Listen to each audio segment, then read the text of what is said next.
the world problem. It's a problem of France, it's a problem of Europe, it's a problem of world, and I don't want Kashmir become a second Afghanistan.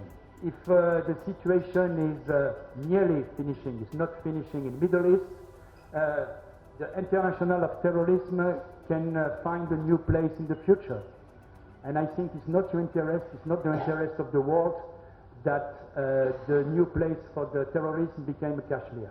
What these people said, they said we just want to be Indian, we are Indian citizens and we want to be Indian like all the other Indian citizens.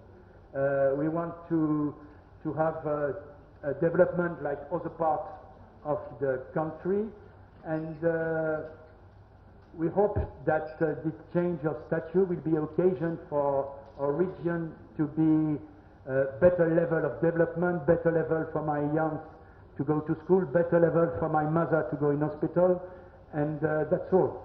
After that, I repeat, to conclude, we are not here to interfere in Indian politics. First impression is, this is a beautiful country.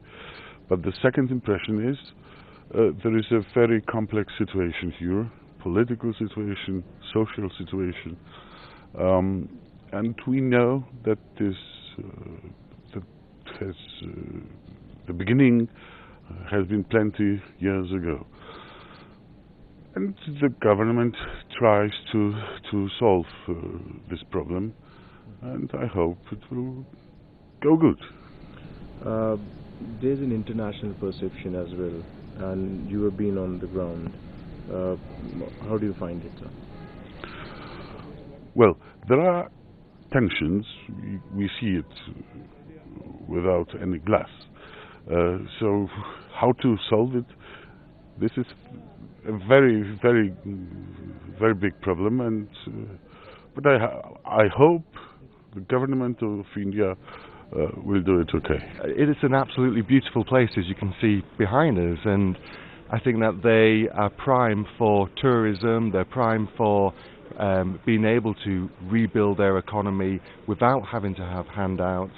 We've been able to integrate fully within the Indian economy, which is what they want, as well as what India wants. So I think that they should be allowed to do that.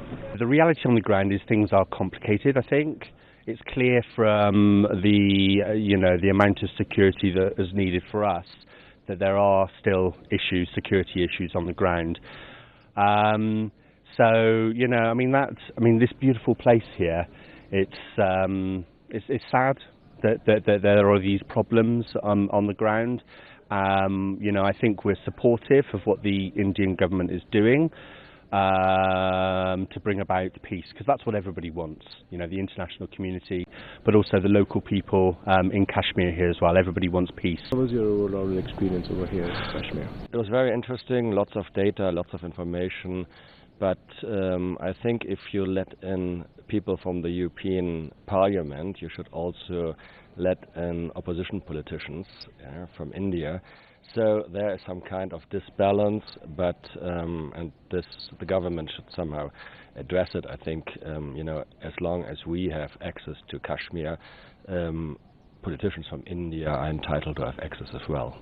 There's an international perception about Kashmir, and you have been on ground zero now. What's the difference? How did you read it? How is it perceived? From my point of view, I've even before I came to Kashmir, I used to read a lot about Kashmir for years and years and years, because it's one of the hotspots in this region, and so as we know today that terrorism isn't a thing between two countries, but it's a global problem. I have always said we have to be very careful about Kashmir, and as Afghanistan was always considered a country far off, no one knew. After 9/11 everyone knew where Afghanistan was, so I think we have to have a very close eye on Kashmir, and it was good to be here. I do see that the security situation is still stressful and not as it is in other parts of this country or in Germany or in Europe, but I very much hope that this is going to be solved.